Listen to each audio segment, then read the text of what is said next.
ইসরায়েলের নিরবচ্ছিন্ন হামলায় গাজা উপত্যকার প্রায় সমস্ত মসজিদই এখন ধ্বংসস্তূপে পরিণত হয়েছে।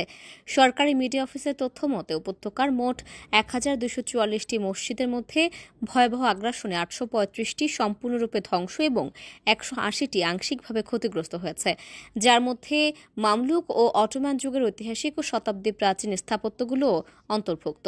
দ্য ফিলিস্তিন ইনফরমেশন সেন্টারের প্রতিবেদনে বলা হয়েছে, একসময় নামাজের আহ্বানে মুখর এই মসজিদগুলি এখন কেবল ধুলা এবং পাথরের স্তূপ, যা দেখে মনে হয় যেন বোমার আঘাতে কেবল ভবন নয়, ফিলিস্তিনিদের ইতিহাসে বিলীন হয়ে গেছে।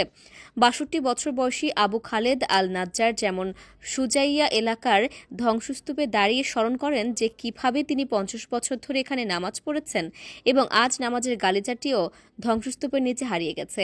তবুও শত কষ্টের মধ্যেও মুয়াজ্জিনরা ধ্বংসস্তূপের মাঝে আজান দিচ্ছেন এবং ফিলিস্তিনিরা নামাজ পড়ছেন।